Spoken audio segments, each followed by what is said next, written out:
Atreverse a soñar, aprender a creer, sonreír, intentarlo y perder. Atreverse a reír, aprender a llorar, sonreír al partir, sonreír al llegar. Atreverse a saltar a pesar de... Hola, ¿qué tal? ¿Cómo están? Sean todos bienvenidos a un espacio de televisión en el que vamos a hablar de política y de cultura. No sé si de política cultural o podemos empezar a hacer todas las combinaciones posibles, pero desde luego para seleccionar los temas le dejo a cada uno de nuestros invitados tres. Les comentaba antes de entrar en programa que les debe resultar difícil. En primer lugar, damos la bienvenida a David Álvaro García, que es director de comunicación de Acento Asuntos Públicos. Bienvenido, David. Un placer estar aquí, como siempre. La verdad, ¿qué noticias hay? Y noticias cada 5 hay, minutos. Lo difícil es elegir bien qué noticia puede tener interés para el espectador y poder comentarlo, porque con la sobreinformación que tenemos cuesta elegir. Desde luego, más dedicado tú, digamos, al terreno político, y en el cultural pues tenemos a Antonio Peláez, especialista en cine. Antonio, bienvenido. Gracias, María José, bien hallado. Cada vez es más difícil juntar lo de política y cultural. Sí. Yo creo que nos lo podrá decir bien David, ¿no? Pero eso de política cultural suena cada vez más como un oxímoron. Están como...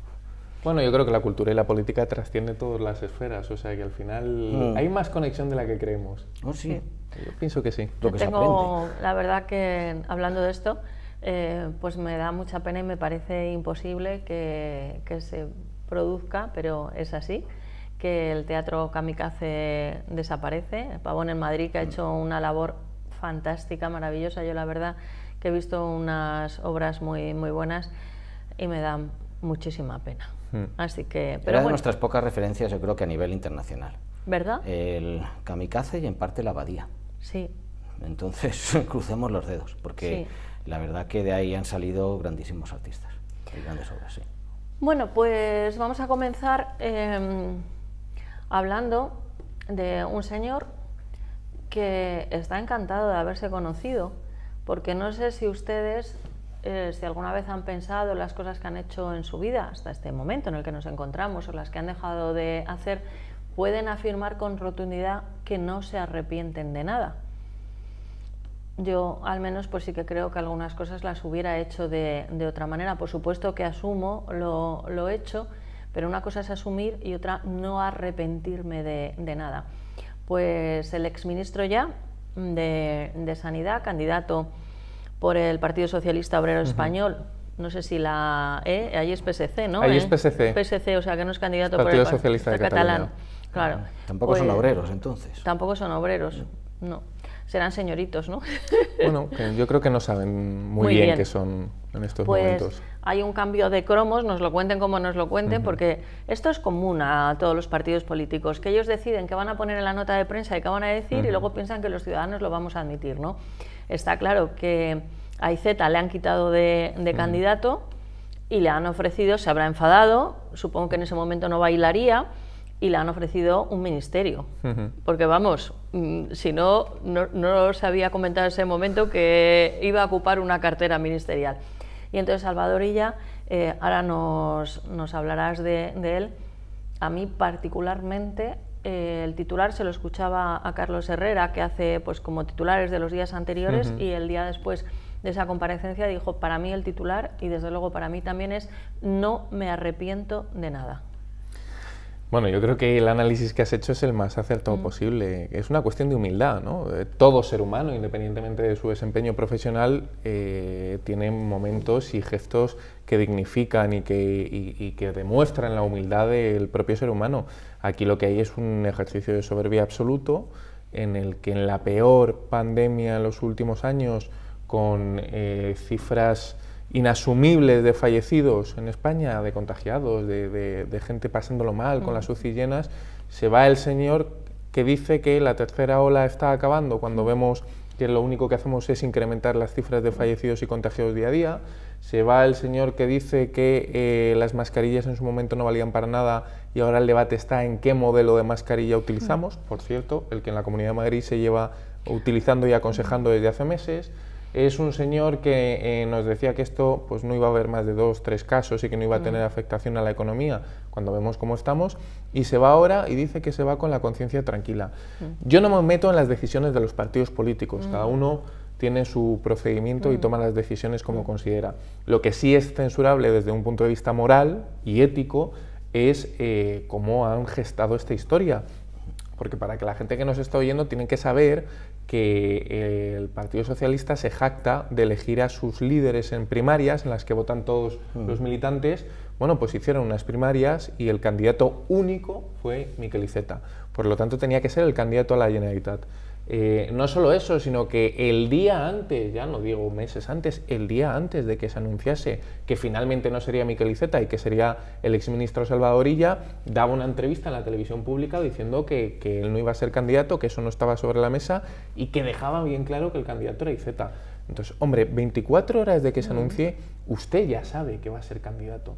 Por lo tanto, uno puede entender que diga, bueno, este tema, cuando lleguen las elecciones catalanas veremos, pero mentir con ese nivel de descaro al conjunto de la sociedad demuestra lo que hay detrás del político, ¿no? y de la falta de moral, la falta de escrúpulos a la hora de argumentar una cosa y al día siguiente la contraria, y lo hemos visto, como bien decíamos, con la gestión de la pandemia.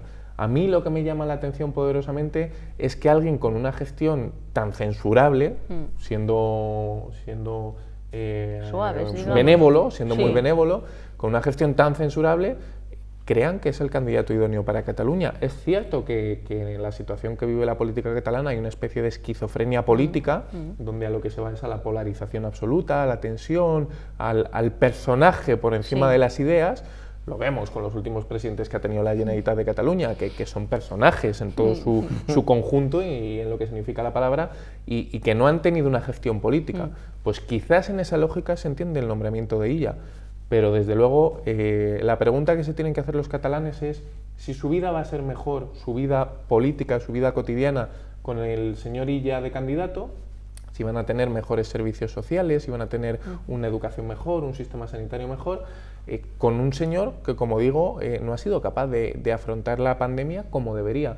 Yo no voy a hacer la crítica gratuita que se le puede hacer al exministro de Sanidad, pero es que es obvio y objetivo que le ha superado, que no ha sabido gestionar. Claro, es que esa palabra que acabas de decir, ese verbo gestionar, es algo que se utiliza mucho en política cuando tienes, pues por ejemplo, que es el caso, pues un especialista en filosofía, ¿no? Pero no en medicina. Entonces dices, bueno, pero a lo mejor es que es un buen gestor, pero aquí los datos demuestran, sabemos que estamos ante un acontecimiento que es muy difícil de llevar, pero aún así, en la gestión también está comparecer en el Congreso de los Diputados, afrontar unas explicaciones y...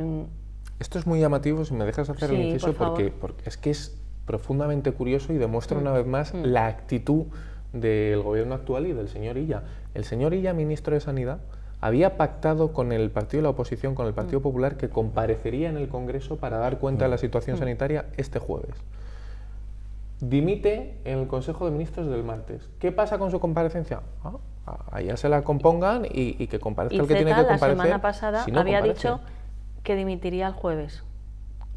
O sea, que dimitiría el jueves. Y han adelantado, parece ser, o todo indica, esa dimisión al martes, también evitando comparecer. Es muy llamativo que el presidente del gobierno el lunes por la noche, cuando ya se sabía que iba al Consejo de Ministros el cese, la dimisión del ministro de Sanidad, dijese que el propio ministro tenía la libertad para elegir los tiempos, que él entendía, que empezaba la campaña. Oiga, usted vaya a engañar a quien quiera, pero cualquiera que tenga un mínimo de conocimientos de la política sabe que un ministro no dimite si el presidente no se lo dice. Igual que no dimitió cuando se anunció que era candidato en Cataluña porque el presidente le dijo aguanta como ministro, es el mismo presidente del gobierno el que ahora le dice dimite ahora. Claro. Por lo tanto, hombre, el presidente es el que decide y ella al final acaba acatando con ese perfil pusilánime que le ha caracterizado en esta gestión y intentando venderse como buen candidato allí cuando su gestión, desde luego, es muy cuestionable. Sí. Antonio, al respecto. Sí, hay una cuestión que me interesa a mí, David, porque además ha habido ya 2 artículos en 2 periódicos diferentes que el titular era el mismo y hacía referencia a 2 fechas, 8M, 14F. Se hablaba de que el 8M no se tomaron medidas porque se quería celebrar y creo que se cargaron una fecha importante haciendo eso. Pero bueno, podía ser que entonces no supiéramos nada, pero ahora mismo no solo no es tomar medidas desde el Ministerio de Sanidad, un ministerio al que yo creo que le pusieron a él porque estaba desprovisto prácticamente de competencias, quizás si veían la que venía, pues oiga, coja a otro, que es que este no venía a hacer nada, ¿no? Pero lo que se nos viene para el 14F y las cifras de crecimiento, ya no sabemos lo de infección, porque eso es lo que a veces habla Simón, y cada vez que dice que hemos llegado al pico, digo, sí, no, sobre todo de muertos, es tremendo. Y entonces, y no solo que no tome decisiones, sino que no ha dejado tomar. Ahí tú hablabas de las decisiones de los partidos, pero creo que hay una decisión partidista, se mezcla con el gobierno. Esto no hay forma de censurarlo, de limitar ese poder casi que tienen como omnímodo de hacer un poco lo que les da la gana para su exclusivo beneficio, dándoles igual lo que pase a los ciudadanos. Aquí hay un problema de base, ¿no?, que es la concepción propia del poder. Esto trasciende los partidos políticos, pero tradicionalmente, si miramos el siglo XX, la historia está ahí y lo demuestra, normalmente en sociedades occidentales los partidos de izquierda han entendido el poder como un objetivo a alcanzar. Es decir, mi único objetivo partidista es alcanzar el poder. Sin embargo, el centro-derecha siempre ha entendido el poder como un objetivo para materializar políticas. De ahí la clásica de la derecha se ha preocupado más de cómo gobernar y la izquierda más de cómo llegar al poder. Y eso es lo que representa este gobierno, una preocupación absoluta por llegar al poder. Se demostró en la moción de censura que les aupó al gobierno y una despreocupación absoluta para ejercer ese poder, ¿no? Al final lo que entienden, y ayer vimos el ejemplo clarísimo estos días con ese tuit de el Ministerio del Interior de Grande Marlaska dándole la enhorabuena y abrazos y cariños al ministro Illa. Y es ese hecho de confundir las instituciones con el propio papel del partido político. La izquierda tiende a juntar, a fusionar las dos como un mismo ente, y nunca debería ser así, porque eso es tóxico para la sociedad y para los intereses de los ciudadanos. Por un lado están las instituciones, que son de todos los españoles, y por otro lado está el partido político. Cuando juntas las dos y las confundes, pues da lugar a situaciones como la de Illa, como la de Marlaska y como la del conjunto de este gobierno. Sí, sí, o como que veamos fotos de un cumpleaños en las redes sociales de la ministra de Igualdad, un cumpleaños celebrado en un ministerio, en fin, son unas cosas. Como he hablado de una frase de ella antes de pasar al siguiente tema, sí que diré que a mí esa manera de hablar me ha perturbado como ciudadana, también la del presidente del gobierno, porque aunque no lo sientan, creo que deberían aparentar otra cuestión, felicitándose, haciendo una comparecencia para felicitar al ya exministro por todos sus logros, sin acordarse de la situación que estamos viviendo. Otra, y esta tiene que ver con el Partido Popular en Murcia, no sé si se tenía que haber vacunado o no el consejero de Salud, no voy a entrar en eso. El caso es que pues llegan a un acuerdo por presión o por lo que sea que tiene que dimitir. Esas palabras del presidente de la Comunidad de Murcia diciendo que es el peor día de su vida en la política, primero es muy joven para saber cuál es el peor día ni el mejor, y es que no es el peor día que dimita, a lo mejor es su amigo, su mentor, igual le ha ayudado a estar en política, no lo sé. Lo peor es cuando hay que comunicar estos muertos, lo peor es cuando hay que comunicar riadas, lo peor es cuando hay que comunicar desgracias. Eso es lo peor. Al fin y al cabo, estos señores saben que están y no están como los demás. Y muchas veces, además, luego ya tienen, bueno, pues su vida arreglada por una serie pues de privilegios que tienen, que hasta los puedo entender. Pero esa falta de humanidad, David, me preocupa en el momento que estamos, porque quiere decirse que ni siquiera el ejercicio de su profesión les hace ser humanos o disimular que lo son. O sea, están en lo suyo. Totalmente. Aquí quizá el ejemplo comparativo es muy doloroso, pero es ver a una líder como Angela Merkel llorando por las cifras, llorando literalmente por las cifras de fallecidos en su país y estremeciéndose con una naturalidad que hacía que todo el mundo, más allá de las ideologías de cada uno, empatizase con ella. Y aquí vemos que el sufrimiento de algunos cargos públicos es cuando dimite su compañero, cuando su pupilo deja el escaño, deja la consejería, deja el cargo público. Bueno, yo creo que felicitarse con el caso de Fernando Simón por su trabajo es un insulto a todas aquellas personas que nos han dejado, que lo han pasado mal, a todas las personas que han estado ingresadas. Hemos llegado a unos niveles de banalización de lo que está sucediendo tremendo. Y a mí me preocupa, porque cuando banalizamos la muerte, le estamos quitando importancia a lo que sucede. Y hay que dejar claro que somos el único país de toda Europa donde no ha habido una sola dimisión política por la gestión del coronavirus. En todos los países de Europa, en Italia, en Portugal, en Francia, en Alemania, en Gran Bretaña, en todos ha habido dimisiones por la mala gestión. Y uno puede llegar a entender que, sobre todo en la primera ola del coronavirus, no tenías muy claro los mecanismos, aunque veníamos avisados de Italia y sabíamos lo que iba a pasar. No podía entenderlo, pero es que llegamos al verano con esas frases del presidente del gobierno diciéndonos a todos: salgan ustedes que hemos vencido al coronavirus, salgan ustedes que esto es cosa del pasado, cuando todos los indicios apuntaban a una segunda y una tercera ola. Y estamos como estamos. Estamos llegando al pico, o estamos llegando al pico en meseta. Yo Cuando cada vez que le veo decir eso, digo, ¿pero esto es una repetición o mi consejo a cualquiera que nos escuche es que cuando oiga a un dirigente público, especialmente si es Fernando Simón o el ministro de Sanidad, decir que esto ha pasado, que la gente se eche a temblar. Porque está comprobado, ¿no? que como decía, no iba a haber más de 1 o 2 casos, las mascarillas no eran necesarias, en verano lo habíamos vencido, los hospitales que se creaban no valían para nada, la cepa británica no iba a tener incidencia. Bueno, es que es una tras otra. Y luego, en los momentos puntuales, como después de las Navidades, encima, esa dosis de moralina, ¿no? De ustedes lo han hecho mal.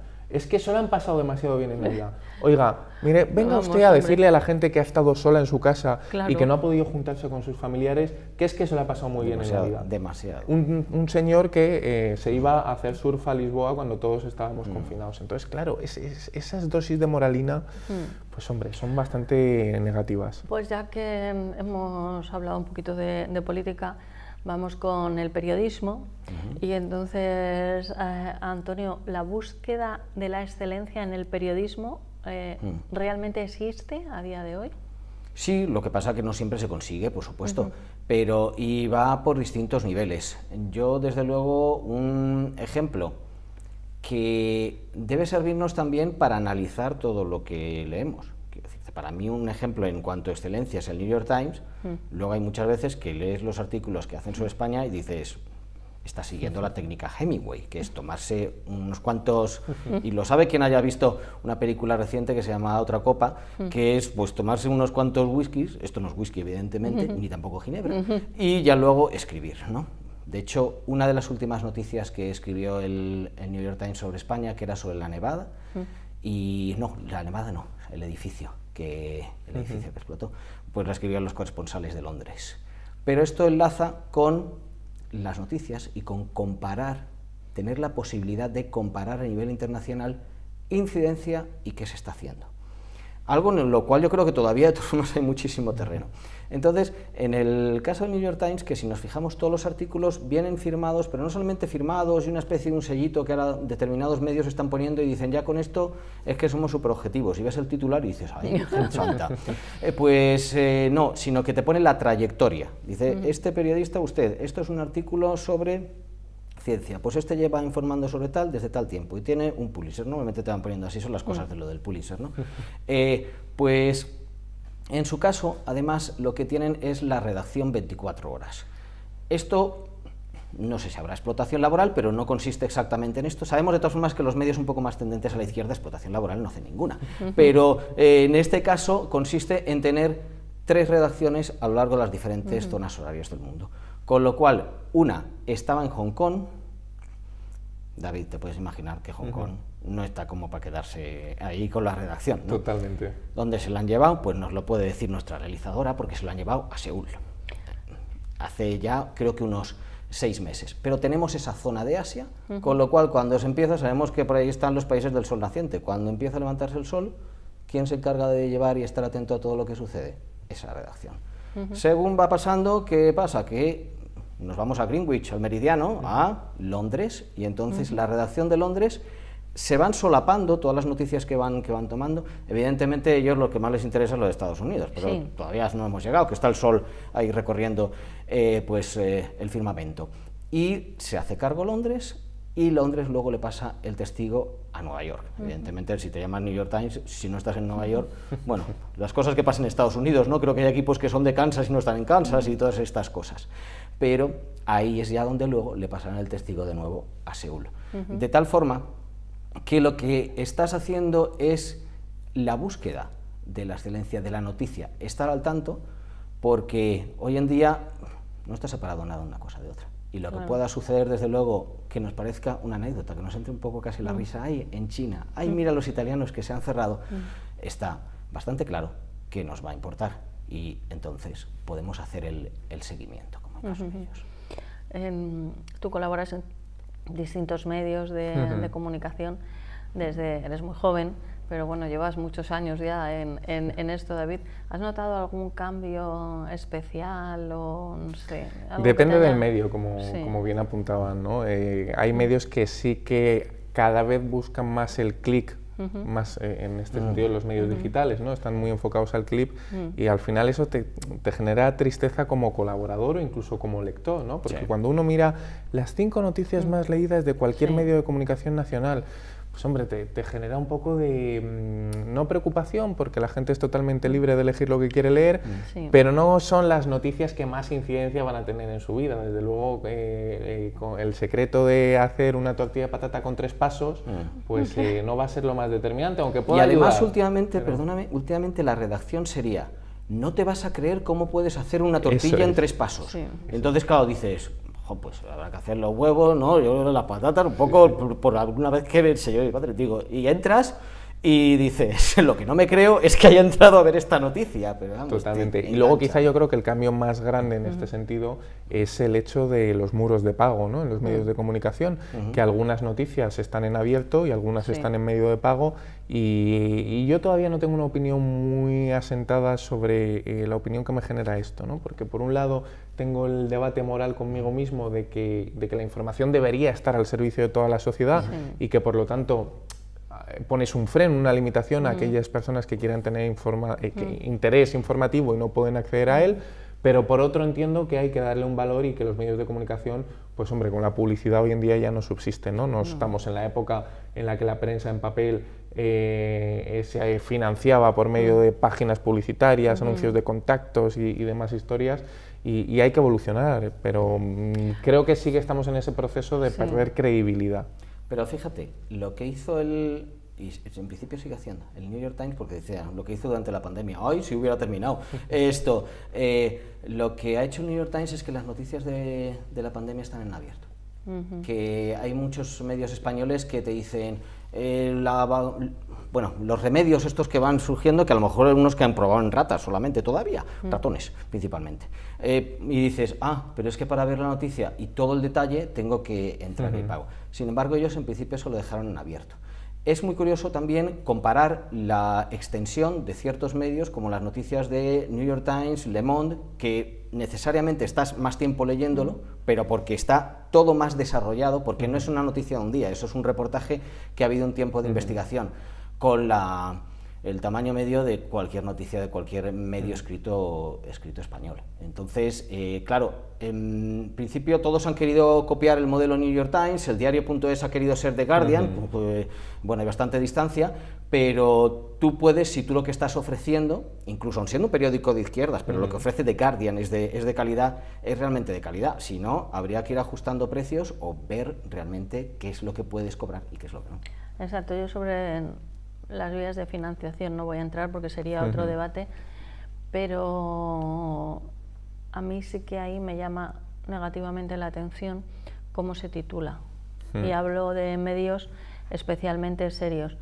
Se titulan como para forzarte a comprar esa noticia o para suscribirte.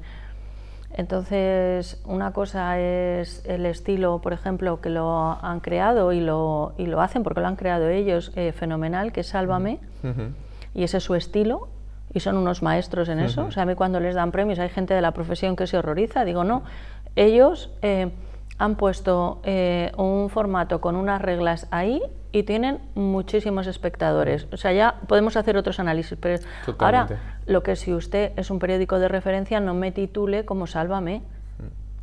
O sea, no me titule como Sálvame y sobre todo 2 líneas y luego se tiene que suscribir aquí. Entonces, el clickbait, que se llama. Sí, sí, sobre todo que yo creo que el matiz, ¿no? Que una cosa es información estilo Sálvame cuando estás hablando de prensa del corazón, que da pie a la frivolidad, y otra es cuando estás hablando de cuestiones políticas, económicas, sanitarias, como estamos viendo en estos momentos. Pues hombre, ahí la frivolidad debería quedarse a un lado. Y ese término que se ha puesto tan de moda en mi profesión, y a mí no me gusta nada, que es los cebos. Venga, los cebos oiga, cuando alguien tiene algo interesante que contar y lo cuenta bien, te ven. Totalmente. O sea, no hay por qué gritar, no hay por qué empezar ahora a sobrerotular. Pasamos de una época en la que, mira, yo en unos espacios publicitarios pues del siglo pasado quería que pusieran el nombre de la persona a la que estaba entrevistando, pues profesionales de la salud, casi todos, y que pusieran su teléfono.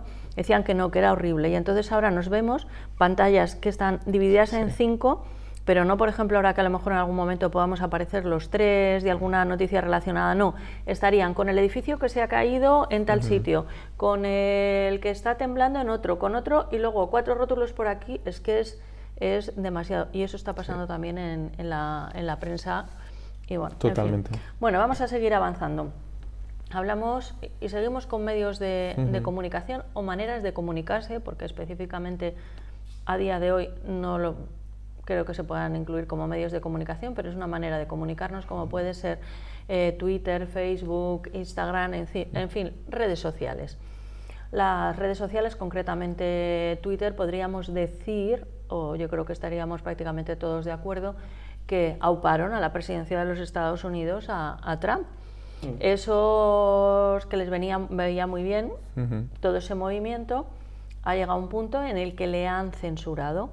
Al respecto, David, ¿cómo ves esta situación? A mí este es un tema que me parece apasionante de debatir porque se entremezclan distintas cuestiones, ¿no? Desde luego, en mi opinión, Twitter, Facebook o Instagram no son medios de comunicación, son plataformas en las que la gente comunica. Pero es muy curioso el ejemplo que tú ponías, ¿no? Como Donald Trump, que ha hecho su campaña, al igual que muchos líderes populistas en todo el mundo, a través de este tipo de plataformas, por una cuestión muy sencilla, porque su discurso era tan simplificador y tan sencillo que con 140 caracteres que tenía Twitter les valía perfectamente, no había complejidad alguna. Y cómo se ha beneficiado del tráfico que le generaba, de los nuevos usuarios, de los nuevos seguidores de Donald Trump en este caso, y en un momento dado Trump incumple las normas.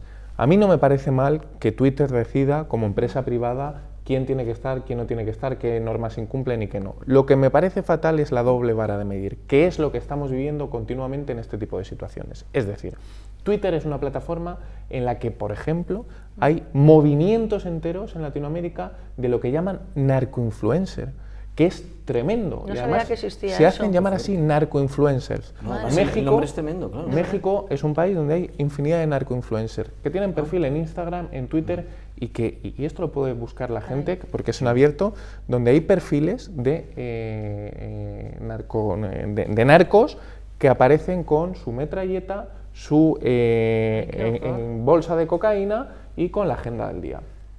Y van contando públicamente cuál es su agenda del día. Pues ahora vamos a ir a la plantación, después tengo que tomar un café con un posible cliente. Son narcoinfluencers. Bueno, lo que estás contando este es el caso llevado al extremo, y Twitter, Facebook, Instagram permiten este tipo de perfiles, pero yendo a algo mucho más comparable con el caso de Donald Trump, oiga, es que hay dictadores que vulneran los derechos humanos, los derechos sociales, que laminan a su población, que tienen perfiles en Twitter. Es que esta semana salía el presidente de Venezuela, Nicolás Maduro, usando este tipo de plataformas para vender las gotitas mágicas que han creado en Venezuela y que acaban con el coronavirus. Pues oiga, igual de mal me parece Donald Trump diciendo que hay que beber lejía para acabar con el virus que Nicolás Maduro diciendo que tiene unas gotitas mágicas que acaban con el COVID.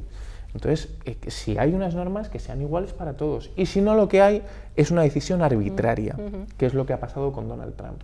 Y si a eso le añadimos comportamientos como lo de poner faldones, como tú comentabas antes, debajo de cada tuit, de esto puede ser que sea mentira. Oiga, deje que sea el usuario, que sea la gente en su casa la que decida si es verdad o es mentira. Es que a Donald Trump le ha censurado las televisiones cuando decían esto que está contando es mentira, por lo tanto acabamos la emisión. Oiga, pues aquí en España es que no veríamos muchos políticos en televisión, porque por esa norma, como censuren cada vez que hay una mentira pública, pues no veríamos políticos en televisión. Y además, David, por aclarar, porque veo que tiene muchos fans Trump en España.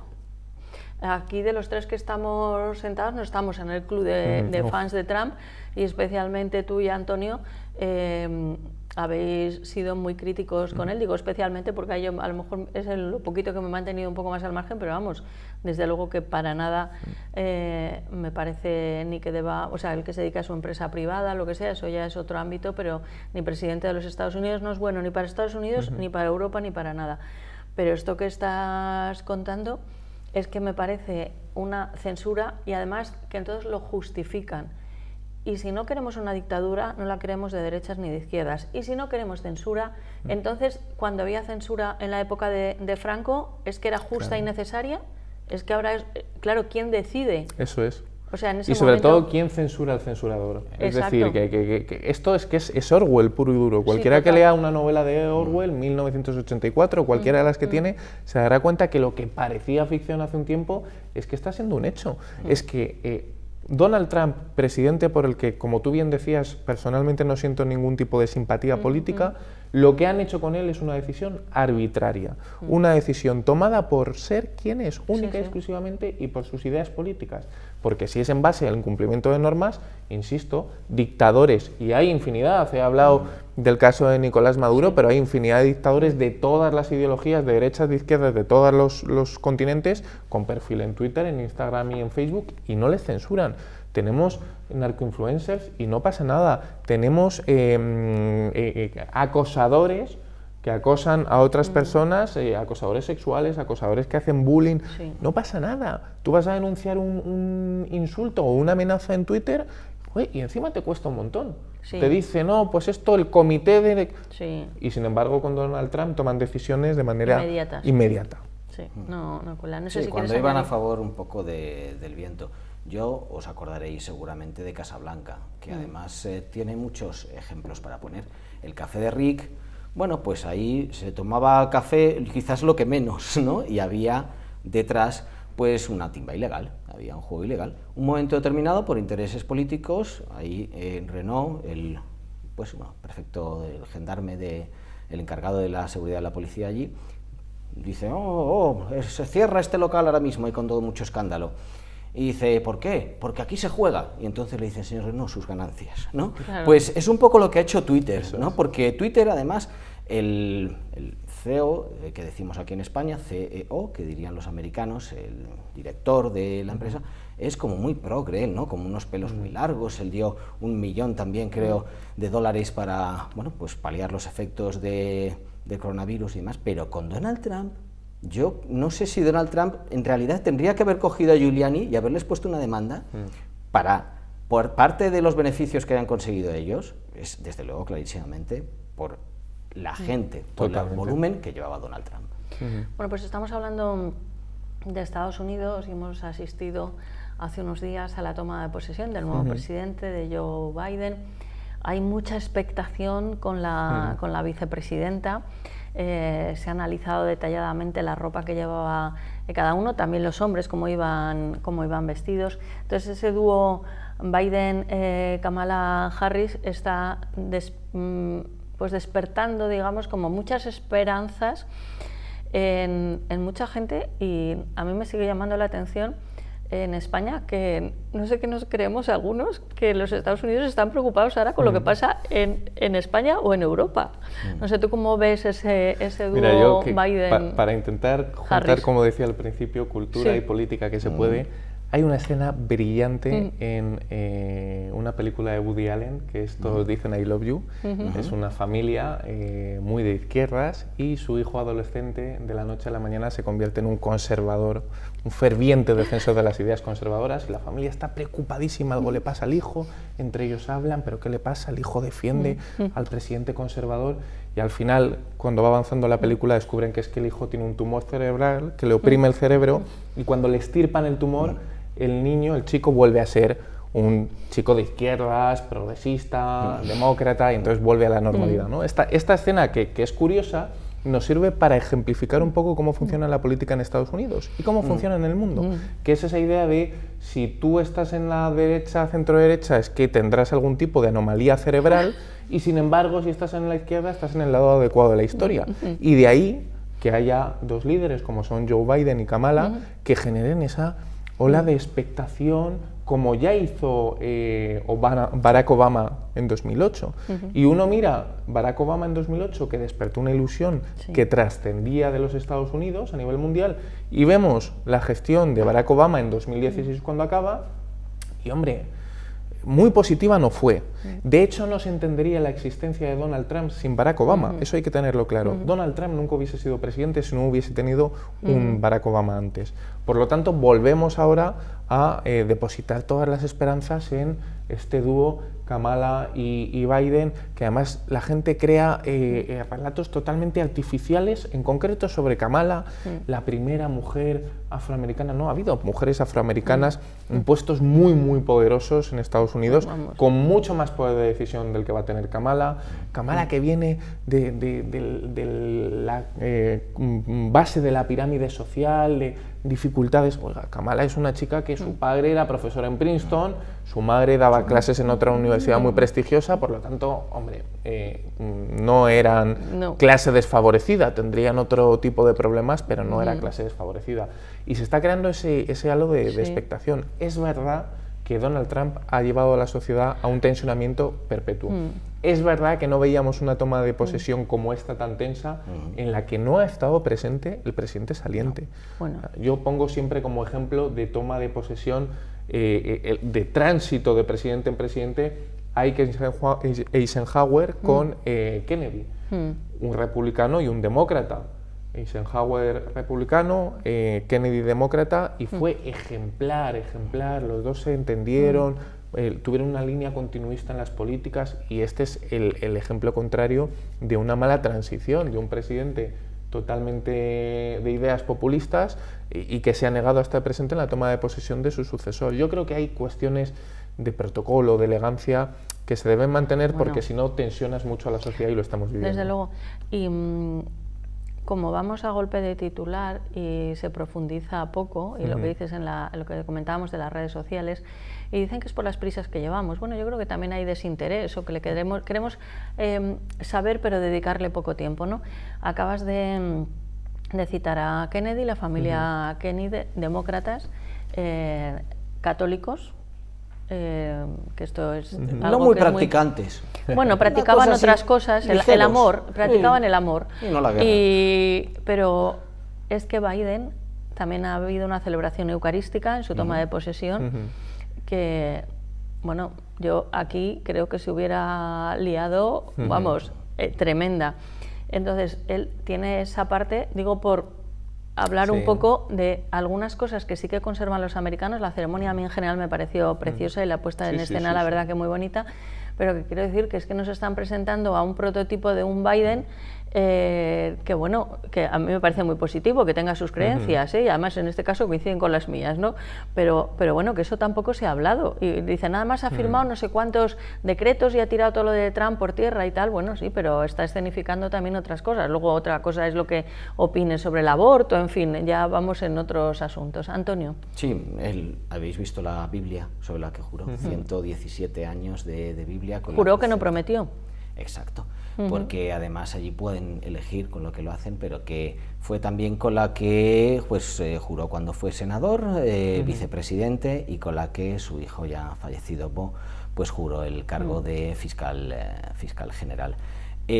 Hablabais antes de, bueno, pues cuando es los momentos difíciles para los políticos. Entonces, me da la sensación de que Biden, por un lado, creo, David, tú me dirás, va a estar bastante más a la izquierda de lo que se cree. Por otro lado, creo que es bastante más resistente de lo que se cree. O sea, cada vez que se dice, Kamala va a ser presidente dentro de 4 años, digo, vete tú a saber. Tú la has visto como la reina de Inglaterra, ¿no? Que sigue el hijo, yo creo que ya ha desistido, ahora ya van por el nieto, y creo que el siguiente candidato va a ser los bisnietos, sí, ¿no? este paso completamente, sí. Hay una cosa que le tocaba a Biden siempre cuando era vicepresidente, como había pasado personalmente en su familia por todas esas desgracias, que era ir cuando había fallecido un soldado, cuando había, bueno, pues habido alguna tragedia, siempre era él el que acudía. Lo cuenta él en sus memorias, en Promise Me Dad, donde justificaba en cierto modo que no se había presentado, y aparece también un poco pues cuando lo presenta Obama, en este caso en su libro. A mí lo que me parece interesante será ver, porque es una tradición, ¿no?, que los presidentes hagan un libro. ¿Qué hará Donald Trump? ¿Será una recopilación de sus mejores tweets o qué nos llegará? Es una pena en cualquier caso porque si vemos los presidentes que acudieron a la toma de posesión de Biden, pues resulta que la mujer de Bush habla de Clinton como otro hijo más. Fíjate. Por la relación tan buena que tienen. Entonces, entre ellos hay una buena relación. Entiendo que ahora que no tienen que protestar las cosas unos de los otros, porque anda que, pues cuando la guerra, Obama estaba contra Bush, que para qué, pero esa transición, que además Obama decía, tal y como me trataron los Bush, tal y como incluso me dieron consejos, guiaron y demás, a mí me gustaría al siguiente tratarle. E imagino que no fue igual.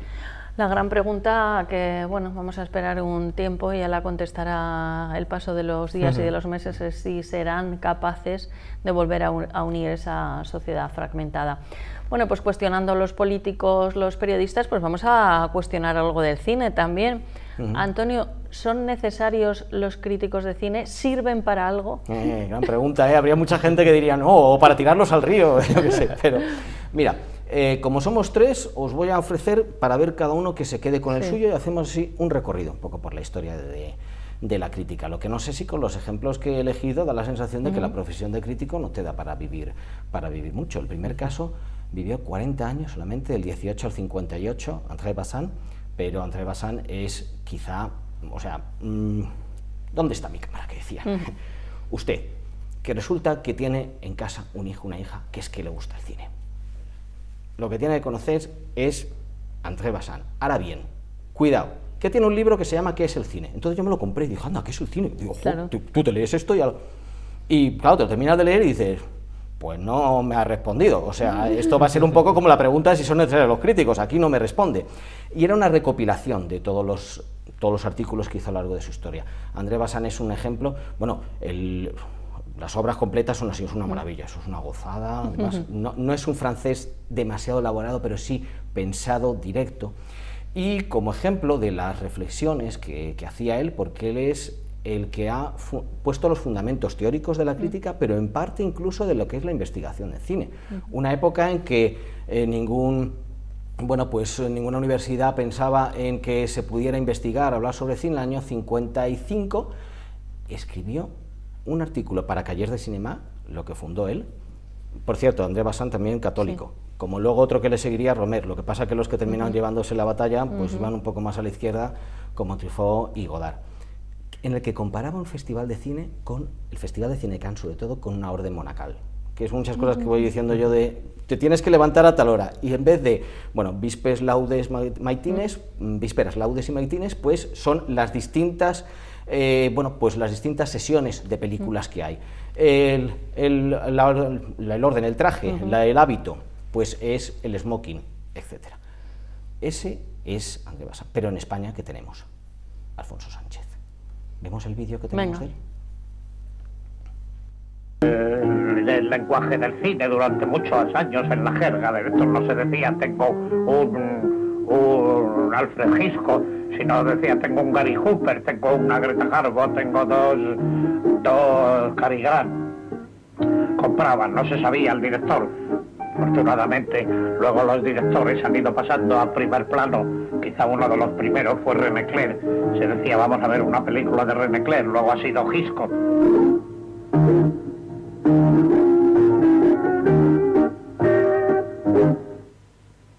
Antes no era incompatible el papel de estrella con el de ser un gran actor o una gran actriz. Tienen el caso de Greta Garbo, un ser fabuloso que está, no sé, entre este mundo y el otro. Una sombra fugitiva, yo la he visto solo una vez, y justamente como sombra fugitiva fue en Monte Carlo, yo fui a esta tienda Hermès, vi que había revuelo en la puerta, las vendedoras estaban en la calle, pensé, lo primero es que han atracado, han robado, ¿qué ocurre? Dijo, no, mire usted, es que acaba de salir de aquí, Greta Garbo, es aquella que va por allí. Entonces vi una sombra una señora que iba de espaldas y se metió en un coche. Es todo lo que he visto de Greta Garbo. Bueno, me ha encantado verle, además con esa voz tan peculiar. Tú no le pudiste ver en televisión porque eres muy joven, pero bueno, yo tuve la oportunidad de trabajar con Alfonso Eduardo Pérez Orozco, no con este Alfonso que un tiempo hicieron juntos programas, Pérez Orozco también, que falleció recientemente, pero me ha parecido muy curioso, Antonio, porque indudablemente se nota que es una imagen antigua, ¿no? Pero me ha parecido como si fuera que estábamos en el confinamiento y estaba grabando en su casa, que estamos grabando todo. Es verdad. ¿Verdad que sí? Con todos los libros, que estamos todos mirando a ver qué casa tiene, a ver el otro cómo lo tiene, ¿no? Lo seguía todo el mundo en televisión. Sí. Lo comenta también Rafael Gordon, que además fue de los pocos críticos que la primera película de Rafael Gordon pues le dijo que siguiera, que tenía un gran futuro. Mira, bueno. Hemos pasado el medio escrito, televisión, y luego tenemos a Roger Ebert, que empezó, este crítico norteamericano más importantes. ¿Cuál es el gran legado de Roger Ebert? 2 thumbs up. Los 2 pulgares hacia arriba quiere decir que la película es muy buena. Pero la anécdota de Roger Ebert que quería contaros, aparte que Roger Ebert enseguida se metió en tema de internet y tenía la web y todavía sigue el legado de su web, rogerebert.com y demás, ha hecho libros bastante interesantes sobre Cannes. Entonces, Festival de Cannes, año 2003, un actor se llama Vincent Gallo, estaba entonces saliendo con una actriz que se llama Chloé Sevigny y termina la película con esas cosas que normalmente hacemos todos en la intimidad, salvo Bill Clinton, que lo hace en el despacho Oval, ¿no? ¿Qué dijo Roger Ebert? 2 thumbs down. La película malísima, todo el mundo dijo que muy mal. Y Vincent Gallo se enzarzó con Roger Ebert, todo terminó bien, aviso, por si acaso hay que cortar, todo terminó bien. Pero le vino a decir como que estaba muy gordo, que se tenía que hacer una colonoscopia, no fuera a ser que tuviera un cáncer de colon. ¡Ay, qué horror! Cuidado, estamos hablando de personas inteligentes, los críticos de cine. ¿Qué le dijo Roger Ebert? Que le habían hecho una colonoscopia, que la había podido ver por un monitor y que era mucho más entretenida que la película de Vincent Gallo. ¡Qué fuerte! Antes o mejor callarse, ¿no? Totalmente, totalmente. Sí. Bueno, Antonio, pues muchísimas gracias por acompañarnos. Hoy recordamos a Antonio Peláez, especialista en cine.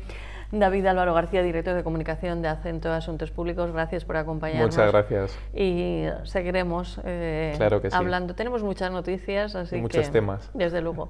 Y a todos ustedes, gracias por estar ahí. Y como les digo habitualmente, espero y deseo que sean ustedes malos, pero que puestos a ser malos, que sean muy, pero que muy malos, porque dicen los que entienden de esto que es divertidísimo.